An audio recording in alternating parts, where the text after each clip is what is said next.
अस्सलाम वालेकुम, क्या हाल चाल। उम्मीद करते हैं कि आप खैरियत से होंगे। मर्दवा है कि आप हमेशा खुश रहें, हंसते और मुस्कुराते रहें और इसी तरह हमें अपना प्यार दिखाते रहें। बिल्कुल जी, मेरा नाम मौसम अली। मैं तारक महमूद। मैं मोहम्मद यूसुफ। तो आज हम जिस वीडियो पे रिएक्ट करने जा रहे हैं, वीडियो का टाइटल है Russian mistake and India's profit. India to go get $30 billion. अब क्या गलती इंडिया रशिया ने की और इंडिया को कैसे प्रॉफिट हुई, वीडियो देखते हैं और अपना रिव्यू पर देंगे। कमेंट करते हैं 1 2 3 स्टार्ट। नमस्कार नहीं, welcome you to world affairs. मैं हूं प्रशांत धवन। नाउ रिसेंटली आपने ऐसे बहुत से आर्टिकल्स देखे होंगे जहां पर लिखा है कि एक सर्टन टाइप का ग्लोबल बॉन्ड इंडेक्स है जहां से रशिया को निकाल दिया गया है, भारत को ऐड कर दिया जाएगा और इससे भारत में $30 बिलियन का इन्फ्लो हो सकता है। यहां पर आप देख पाओगे इस पर आर्टिकल है। ऐसे बहुत से आर्टिकल पब्लिश हुए हैं कि रशिया का जो एक्सक्लूजन है, रशिया का जो बाहर निकाला गया है, इससे भारत को फायदा हो सकता है। ग्लोबल बॉन्ड इंडेक्स में आप भारत की एंट्री देखोगे पहली बार। अब यहां पे आप पूछोगे इसका मतलब क्या है, what does this all mean. तो इस वीडियो में बहुत ही सरल भाषा में मैं आपको बताऊंगा कि इसका मतलब क्या है और why this is such A positive step for India. Russia के ब्लेंडर की वजह से हमको मैसिव बेनिफिट होगा। मगर आगे बढ़ने से पहले आपसे क्वेश्चन पूछूंगा। क्वेश्चन यहां पर यह है कि भारतीय आर्म फोर्सेस के किस विंग ने रिसेंटली एक युद्ध अभ्यास किया है जिसका नाम है पर्वत प्रहार। बड़ा न्यूज में था, इस पे बड़े आर्टिकल पब्लिश हुए द हिंदू पे, हर जगह कि जी पर्वत प्रहार हुआ है, बहुत इंपॉर्टेंट युद्ध अभ्यास है। तो बताओ ये किसने कंडक्ट किया है, एयरफोर्स, आर्मी, नेवी या फिर all of them combined. Comment section में मैं चाहता हूं सब लोग आंसर करें। सही आंसर मैं आपको दूंगा वीडियो के अंत में। ना आज के समय मैं कॉन्फिडेंटली कह सकता हूं कि रशिया ने यूक्रेन पे अटैक करके बहुत ही बड़ा डिजास्टर किया है, खुद का बहुत नुकसान किया है। रीजन क्या है? देखो, रशिया लगातार जमीन हारी जा रहा है। आप देखोगे रिसेंटली, ये आपको दिख रहा है, ये पर्पल एरिया, ये कुछ ही दिनों पहले रशिया के कब्जे में था। रशिया की सेना को खदेड़ के यूक्रेनियन फोर्सेस ने ये एरिया कब्जा लिया। अब ये बिल्कुल रशिया की बॉर्डर के सामने खड़े हो चुके हैं। और जगह भी आप अगर देखो तो लगातार, चाहे खेरोसान हो, वेरियस लोकेशंस पर रशिया लगातार अपनी जो ग्रिप है यूक्रेन में ये खोता जा रहा है। और एक अजीब सा टैक्टिक यहां पर रशिया यूज कर रहा है जहां पर एयरफोर्स का ये प्रॉपरली यूज नहीं कर रहे, न्यूक्लियर वेपन्स का कोई थ्रेट ये दिखा नहीं रहे। आई मीन पाकिस्तान जैसा कंट्री महीने में 3 बार बोलता है कि हमारे पास न्यूक्लियर वेपन्स हैं। रशिया ने पहले ही बोल दिया कि जी न्यूक्लियर वेपन्स तो हम तब यूज करेंगे when the situation is very bad, हम पे अटैक नहीं होता है। तो ओवरऑल रशिया के लिए ये वॉर कंप्लीट डिजास्टर साबित हो रही है। और डिजास्टर इसलिए क्योंकि जमीन ही एक चीज थी जो जस्टिफाई कर सकती थी रशिया का इतना बड़ा बलिदान। इनके इतने सोल्जर्स मारे गए, इन पर इतने सैंक्शन लगा दिए गए, दुनिया भर की कंपनीज ने बॉयकॉट कर दिया रशिया का। ये सब जस्टिफाई तभी होता है जब रशिया को कुछ गेन हो। बीच में रिपोर्ट आई थी यूएस की तरफ से, वॉशिंगटन पोस्ट की तरफ से, जहां पे उन्होंने कहा था कि रशिया ने जो लैंड कैप्चर किया है यूक्रेन का, उसके बदले में आप कह सकते हो रशिया को करीब $12 ट्रिलियन की वेल्थ मिल चुकी है। अब प्रॉब्लम यह है कि जो ये वेल्थ है रशिया लगातार खोता जा रहा है, इनके हाथ से लगातार ये जो लैंड है ये स्लिप कर रहा है। अब ये सब जो ब्लंडर्स होने थे हो गए। उसके अलावा देखो जो ग्लोबल बॉन्ड मार्केट है ना, वहां से भी रशिया ने खुद को कट ऑफ करवा दिया। अब एक बार मैं आपको समझाता हूं बॉन्ड है क्या, बहुत ही सरल भाषा में। दुनिया भर के देश, चाहे इंडिया हो, रशिया, जापान, थाईलैंड, यूएस, ये सब कंट्रीज बॉन्ड इशू करती हैं। इन सब कंट्रीज की सरकारों को जब पैसे चाहिए होते हैं तब ये इंटरनेशनल मार्केट में जाते हैं। बड़े इंस्टीट्यूट्स या फिर जो मिलियनेयर्स हैं उनको कहते हैं कि आप देखिए हमको ना पैसा उधार दे दो 10 साल के लिए, उसके बदले में हम आपको 2.5%, 3%, 4-5% जो भी उस कंट्री का इंटरेस्ट रेट है उसके हिसाब से आपको पेमेंट करते रहेंगे।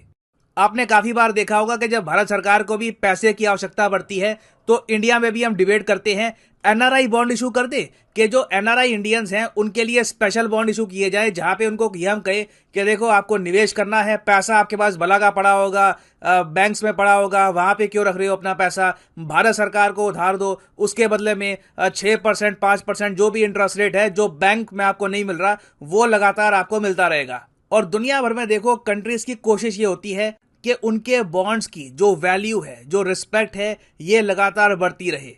और अपने बॉन्ड की रिस्पेक्ट बढ़ाने का एक बहुत ही अच्छा तरीका है कि अमेरिकन जो फाइनेंशियल कंपनीज है, फॉर एग्जांपल जेपी मॉर्गन, इनके इंडेक्स में अपने बॉन्ड की आप लिस्टिंग करा दो, अपने आप देखोगे आपके बॉन्ड की वैल्यू बढ़ जाएगी। बॉन्ड की वैल्यू बढ़ेगी तो कम इंटरेस्ट रेट में भी ना आप ज्यादा पैसा इकट्ठा कर पाओगे। जो भी देश आप देखोगे अमेरिकन बॉन्ड इंडेक्स में आपको दिखेगा, उनके यहाँ जो इकोनॉमी है अपने आप इंप्रूव करती रहती है, क्योंकि सरकार को पैसा इकट्ठा करना काफी आसान पड़ता है।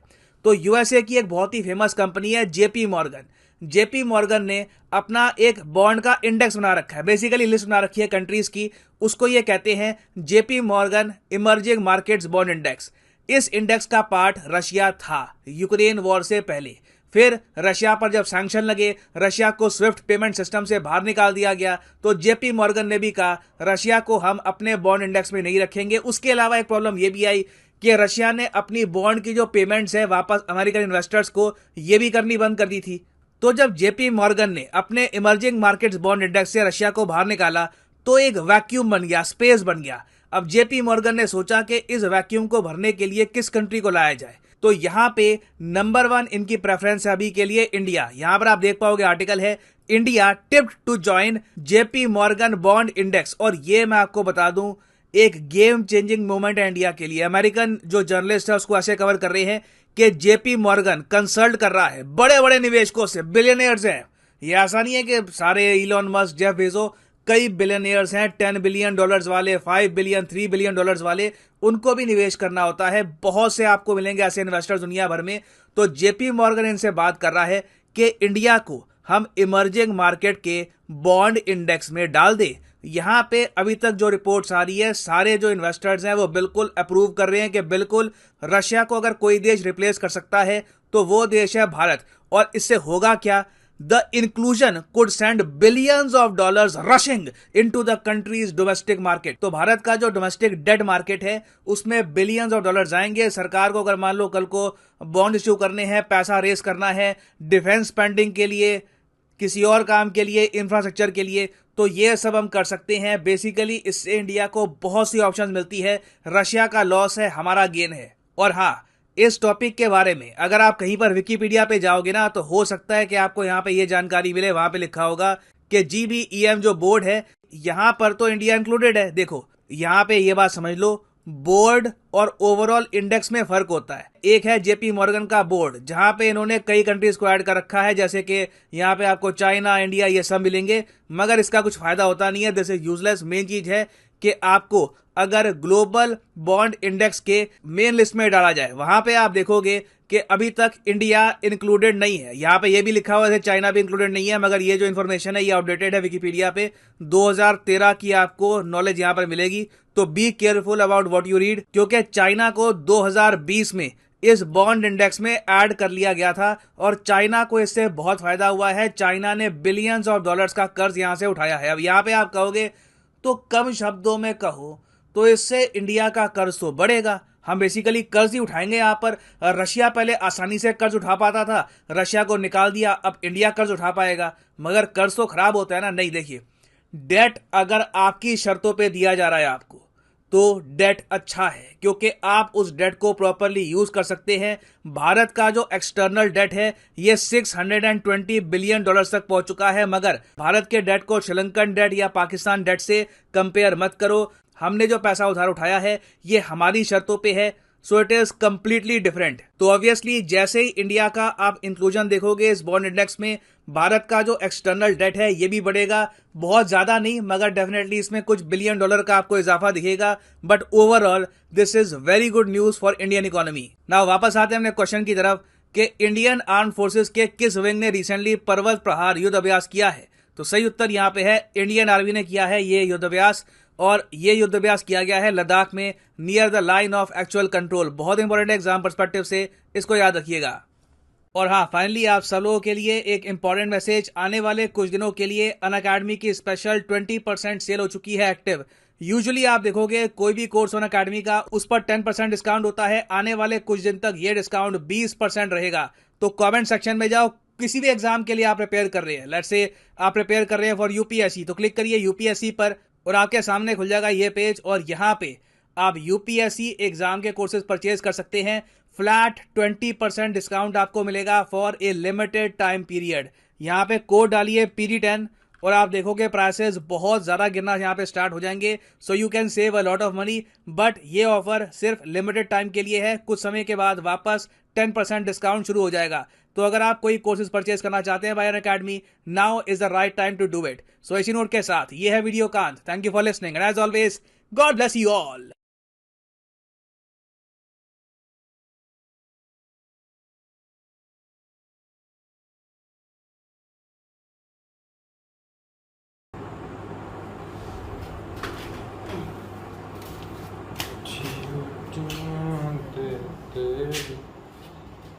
अरे सब्ज है सारा नीला नीला दिखाता है तेरे को।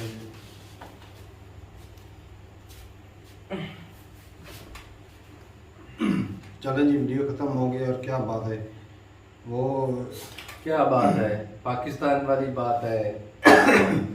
फर्क, लेकिन फर्क है थोड़ा। किस बात का? ये जो खुशियां मनाई जाती हैं पाकिस्तान नहीं में। नहीं, ये वो फर्क नहीं। वो पता है क्या यूसुफ, कि अगर 30 बिलियन तक का अगर भाई मर्जी उनकी होगी ना, और इंटरेस्ट रेट जो अपनी मर्जी से देंगे, हाँ, ये और शर्तें भी अपनी मर्जी से 10 साल तक ले लेंगे। तो 20 साल तक। इधर भी तो इनकी मर्जी की शर्तें होती कि भाई साहब हमने वापस कोई नहीं करना, आप चाहे दो या ना दो, वापस नहीं करना। करते हैं, ऐसा नहीं कि वापस नहीं नहीं, करते। वो तो करते हैं। नहीं, पाकिस्तान भी करता है वापस, जो करती है वो करते हैं वापस। ऐसे थोड़ी देते हैं, कंट्री है भाई साहब। ये कोई आम बदमाशी नहीं मेरा भाई साहब देते हैं वापस, करते रहते हैं और चलाते रहते नहीं, हैं। वो सूद ही देते हैं वापस। हाँ, ये सूद लाजमी देते हैं। और उधर से नया कर्ज उठाया, पहले वाले की सूद दे दी, उसकी और बढ़ गई, इस तरह नीचे से नीचे। लेकिन इससे रशिया का तो नुकसान होगा। रशिया जिस तरह यूक्रेन, रशिया का तो बहुत ज्यादा नुकसान, जिस तरह वो अपना यार ने लूट लिया घर यार का। लेकिन इंडिया का इसमें कसूर तो नहीं, उन्होंने खुद निकाला। रशिया लेकिन जगह तो ले गया ना भाई। हाँ, ये है कि इंडिया जो है वो जगह तो ले गया ना। इसी तरह के दफा इंडिया की ये बहुत अच्छी है, चाइना और रूस की जो भी मार्केट है जो भी हाँ, वो छोड़ते हैं, वहाँ पर झट से इंडिया चला जाता है। तो भाई साहब ऐसे नहीं चला जाता। वैल्यू। सामने वाले उनको जरूरत है। इंडिया की इकोनॉमी भी अच्छी चल रही है, और वो तो बुलाएंगे ना, वैसे भी पता है तरक्की कि पैसा नहीं डूबेगा इसलिए। और जिस तरह इंडिया तरक्की कर रहा है, हर आत्मनिर्भर बनने के लिए भी, ये अगर इस तरह होता है तो 30 बिलियन बहुत बहुत ज्यादा पैसा होता है। तो कोई भी प्रोजेक्ट इंडिया चला सकता है, जिससे आने वाले वक्तों में लाखों करोड़ों रुपए कमाए जा सकते हैं। चलो, रशिया तो भाई का क्या कहते हैं उसको, कौन सा ग्रुप बन जाए, कब्जू ग्रुप। हाँ, कब्जा ग्रुप। वो बन कब्जा ग्रुप तो चाइना है ना, तो वो पैसे देता है फिर कब्जा करता है।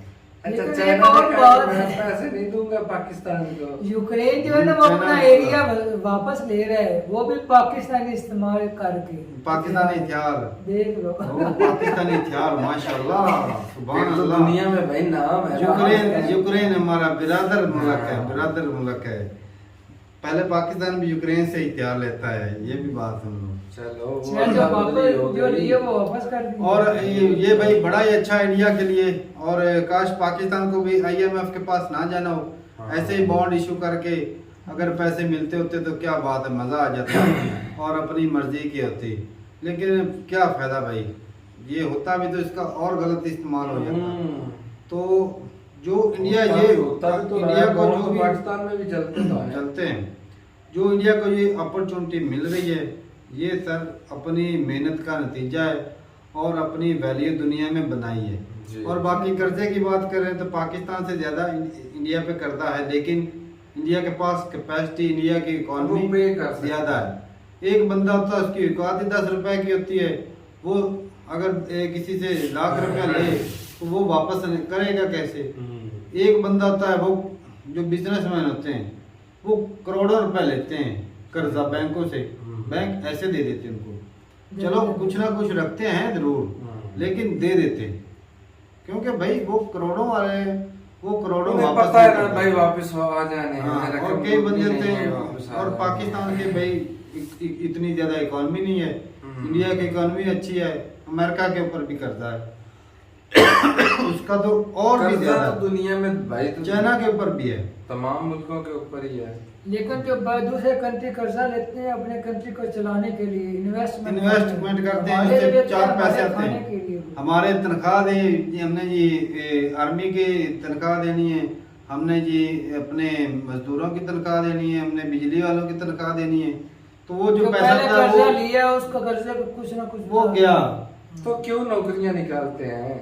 हाय हाय, नौकरियां, हाय मत करो, हाय वो जो वोट ले बिजनेस लेते हैं वो करो। इसीलिए वोट लेते हाय हैं। बिजनेस करो, हाय बिजनेस साहब बिजनेस बिजनेस करो। बिजनेस बिजनेस कैसे करें? पैसे बिजली के साथ होता है। पैसे के साथ होता है और ऊपर बिजली हो तब बिजनेस होता है। हाँ, उसका रॉ मटेरियल कितना महंगा होता है बिजनेस का जो हमारे वाले कर रहे हैं आपने वो कहा ना लोग कि हैं। बिजली वालों को भी तनख्वाह देते हैं, तो किसकी तनख्वाह देते हैं? बिजली बनाए ना, बिजली का बिल तो पब्लिक देती तो है। बिजली बनाएंगे नहीं जैसे देता। वो तो तालाब में सारा पानी जाया होगा, वो समंदर में जा रहा है। अच्छा बिजली से बात समझ आई। आज जो है हमारे शहबाज शरीफ साहब वो बोल रहे थे जो दिया था ना सब्सिडी वो खत्म है।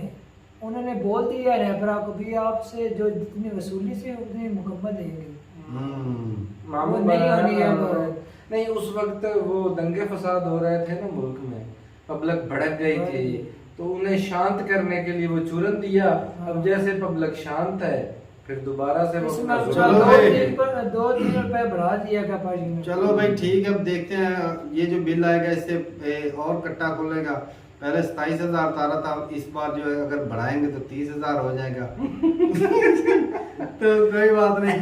तो ठीक है भाई साहब, अपनी राय जरूर बताइए कमेंट सेक्शन में कि इससे और क्या क्या फायदे हो सकते हैं कंट्री में। ये जो है ना ये बेहतरी ला सकते हैं और बजाय दूसरे के कर्जा लेने के वो अपने बॉन्ड जारी कर सकते हैं और जो है अपनी मर्जी से इंटरेस्ट नहीं वो तो भाई कमाल है ना इंडिया के लिए। ये तो इंडिया के ज्यादा लिए बहुत फायदा बहुत वो ज्यादा। कहते हैं कि वो एक कुब्बे को हाँ, चूल्हा लगा। रास आ गया। तो ये है कि इंडिया को जो है ना रशिया निकला और इंडिया को इससे फायदा हो गया। तो हर अपॉर्चुनिटी पे इंडिया फायदा उठाता जा रहा है और पाकिस्तान को जब अपॉर्चुनिटी मिलती है तो फिर बोलता है भाई कश्मीर की भी बात कर लें। वो सलाब वाले यूएन वाले आए हैं तो बात करो भाई, हमारे यहाँ सलाब आ गया, बहुत नुकसान हो गया, 4 पैसे दे दें कोई फायदा हो जाएगा। चलो कोई बिजली के लिए कोई इंस्टॉलमेंट कर दें, कोई और कोई सोलर प्लेटें आ जाएं, कुछ ना कुछ तो आए, कोई गंदम ही भेज दे, कुछ तो आएगा। और बजाय वो बात करने के उनका दिमाग खराब कर देते, कश्मीर के मुद्दे पे बात कर देते। तो वो कैसे हल होगा? वो तो हल होने से रहा। गंतम नहीं लेनी जो 4,000 मन पर पहुंच गए जो पब्लिक के पास है वो अपनी मर्जी से दे रही है। ये नहीं करना कि किसी बैर वाले कंट्री से तो ठीक है भाई साहब, हर चीज़ महंगी हो गई है। तो मिलते नहीं वीडियो के साथ, तब तक के लिए इजाज़त दें। अल्लाह हाफिज़।